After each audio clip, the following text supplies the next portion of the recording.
Hello और welcome to booklets IQ. आज है 11 जनवरी।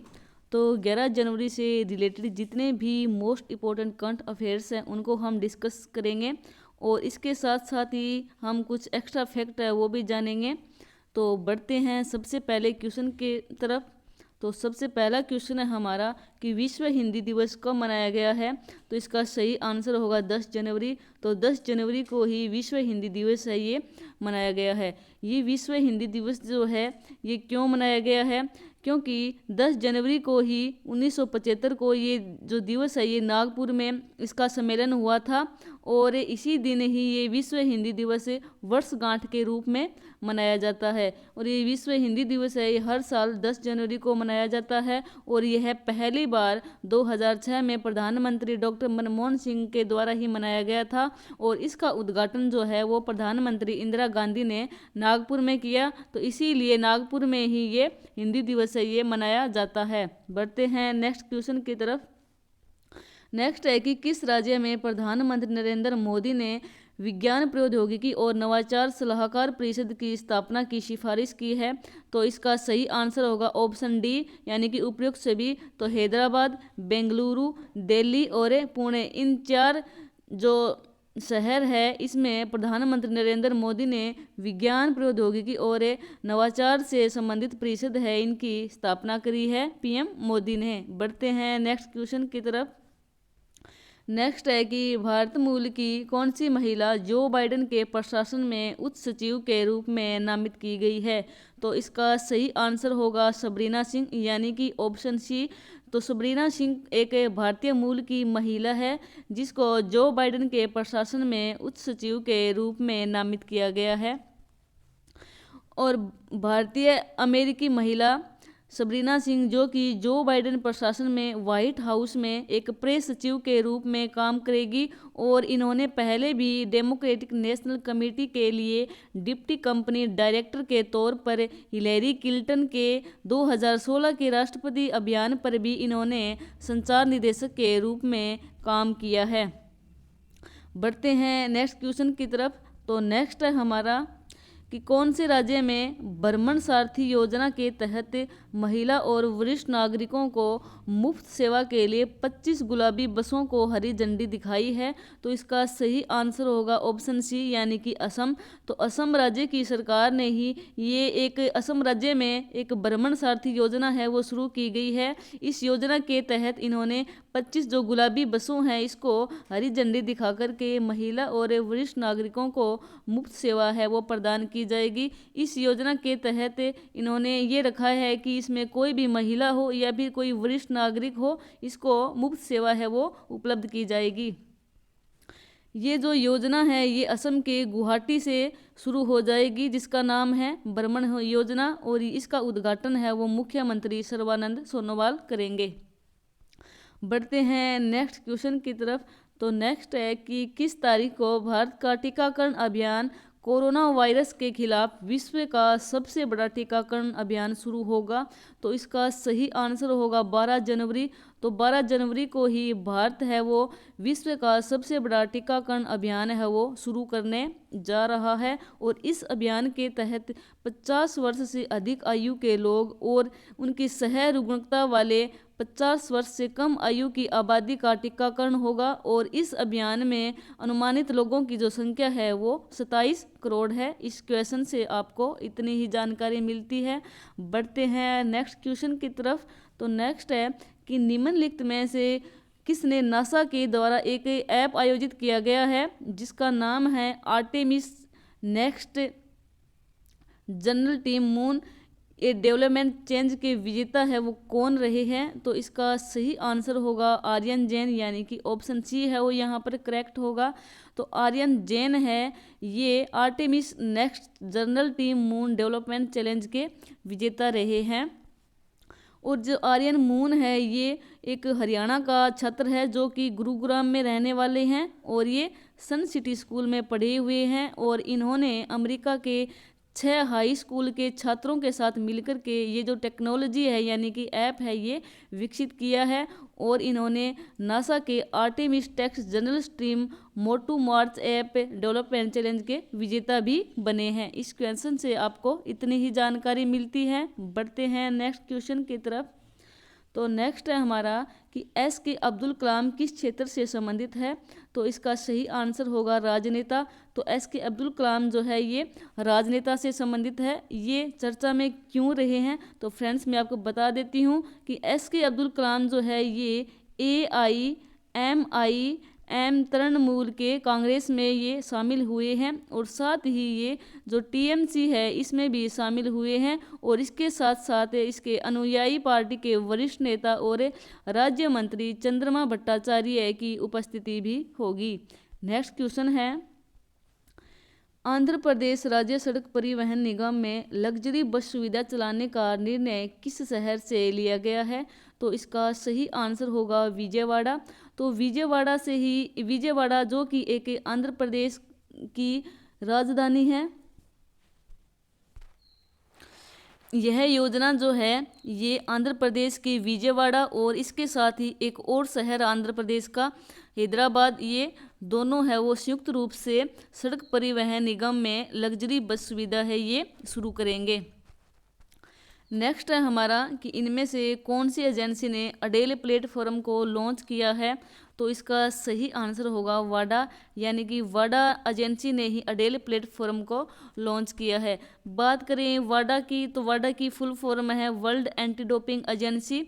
इन्होंने एक अपना प्लेटफॉर्म लॉन्च किया है जिसका नाम है अडेल और अडेल की फुल फॉर्म है anti doping education and learning.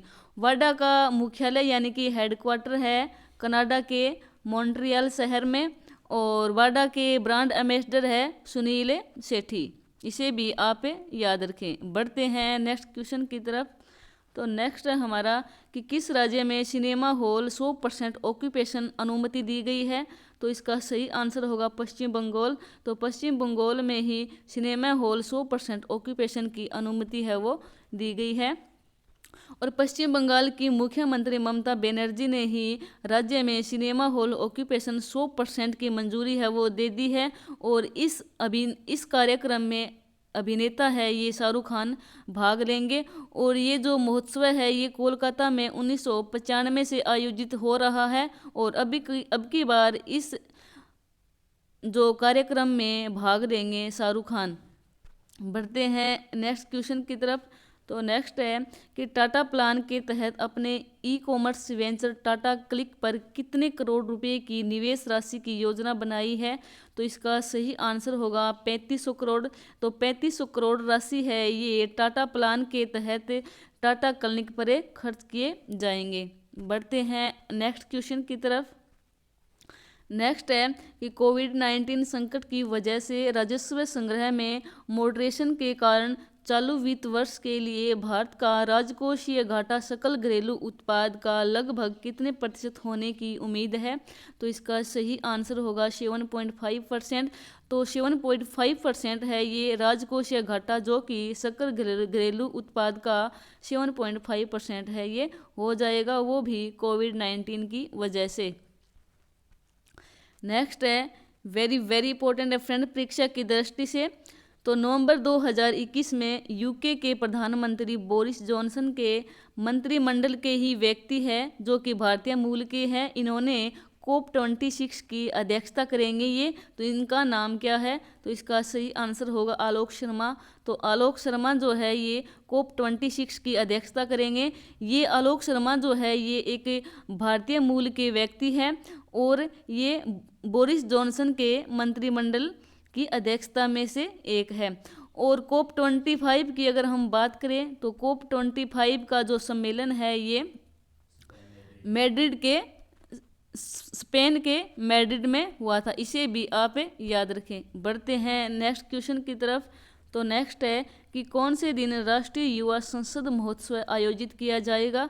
तो इसका सही आंसर होगा 12 जनवरी।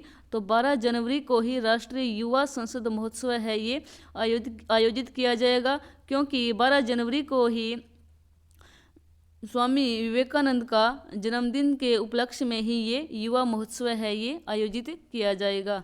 बढ़ते हैं नेक्स्ट क्वेश्चन की तरफ। नेक्स्ट है कि इनमें से किस संस्था ने ऊर्जा और उत्सर्जन अनुसंधान समूह ने भारत के दबाव में आकर के अनियमितता को ठीक करने के लिए एक तकनीकी विकसित की है? तो इसका सही आंसर होगा IIT मद्रास। तो IIT मद्रास वो संस्था है जिन्होंने भारत के दबाव में आकर के अनियमितता को ठीक करने के लिए इन्होंने एक तकनीकी विकसित की है। बढ़ते हैं नेक्स्ट क्वेश्चन की तरफ। तो नेक्स्ट है कि इनमें से किस नेता ने 125वीं जयंती पर प्रधानमंत्री मोदी की उच्च स्तरीय समिति का गठन करेंगे? तो इसका सही आंसर होगा नेताजी सुभाष चंद्र बोस।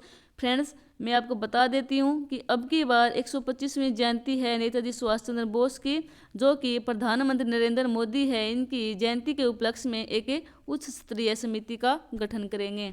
बढ़ते हैं नेक्स्ट क्वेश्चन की तरफ कि इनमें से किस मंत्री के तहत जनवरी 2021 चेन्नई बंदरगाह पर नए तट अनुसंधान वाहन जिसका नाम है सागर अनावेशिका राष्ट्र को समर्पित किया जाएगा? तो इसका सही आंसर होगा डॉक्टर हर्षवर्धन। तो डॉक्टर हर्षवर्धन के ही उपलक्ष्य में चेन्नई बंदरगाह पर एक अनुसंधान वाहन है जिसका नाम है सागर अनावेशिका। तो सागर अनावेशिका को ही चेन्नई बंदरगाह पर तैनात कर दिया जाएगा। बढ़ते हैं नेक्स्ट क्वेश्चन की तरफ। तो नेक्स्ट है कि इनमें से किस यूनिवर्सिटी के शोधकर्ता ने पदार्थ की नई अवस्था जिसका नाम है तरल ग्लास का पता लगाया है? तो इसका सही आंसर होगा यूनिवर्सिटी ऑफ कॉन्स्टेंज। तो यूनिवर्सिटी ऑफ कॉन्स्टेंज ने ही पदार्थ की एक नई अवस्था जिसका नाम है तरल ग्लास इसका पता लगाया है। फ्रेंड्स, इस क्वेश्चन से आपको इतनी ही जानकारी मिलती है। बढ़ते हैं नेक्स्ट क्वेश्चन। फ्रेंड्स, हमने अब पूरे क्वेश्चंस जो है वो डिस्कस कर लिए हैं। अब कुछ सामान्य ज्ञान के इंपॉर्टेंट क्वेश्चंस है उनको भी डिस्कस कर लेते हैं जो कि अनुच्छेद से संबंधित है। तो बढ़ते हैं सबसे पहले क्वेश्चन की तरफ कि अनुच्छेद 72 है ये किससे संबंधित है? तो अनुच्छेद 72 में क्षमादान से संबंधित प्रावधान है वो दिया गया है कि अगर कोई व्यक्ति अपराध कर देता है तो वो राष्ट्रपति के पास जाकर के क्षमादान का प्रस्ताव है वो रख सकता है। नेक्स्ट है अनुच्छेद 76। तो अनुच्छेद 76 है ये भारतीय महान्यायवादी यानी कि अटॉर्नी जनरल से संबंधित है। नेक्स्ट है हमारा अनुच्छेद 77। तो अनुच्छेद 77 में भारत सरकार के जो व्यवसाय है उसका वर्णन किया गया है। नेक्स्ट है अनुच्छेद 78 जो कि परीक्षा की दृष्टि से इम्पोर्टेंट है क्योंकि इसमें प्रधानमंत्री के कर्तव्य के बारे में बताया गया है। नेक्स्ट है अनुच्छेद 36। तो 36 है ये जो राज्य के नीति निर्देशक सिद्धांत है उनकी परिभाषा के बारे में बताया गया है। नेक्स्ट है अनुच्छेद 39। तो अनुच्छेद 39 है ये नीति के कुछ सिद्धांत है जो कि राज्य के द्वारा इनकी पालना की जानी चाहिए। ये अनुच्छेद 39 से संबंधित है। नेक्स्ट है जो कि वेरी वेरी इंपॉर्टेंट है फ्रेंड्स, अनुच्छेद 39A ये संबंधित है समान न्याय और मुफ्त कानूनी सहायता से संबंधित है। अनुच्छेद 39A समान न्याय के बारे में और मुफ्त कानूनी सहायता जो है इनके बारे में बताया गया है। नेक्स्ट है जो कि बहुत से एग्जाम में पूछ लिया जाता है फ्रेंड्स अनुच्छेद 40। तो अनुच्छेद 40 है ये संबंधित है ग्राम पंचायत से। तो इसे भी आप याद रखें कि अनुच्छेद 40 है ये संबंधित है ग्राम पंचायत से। फ्रेंड्स, हमने पूरे क्वेश्चन है वो पूरी डिटेल में डिस्कस किए हैं। अगर वीडियो अच्छी लगे तो इसे लाइक करें और शेयर करें। Thank you watching this video. Have a nice day.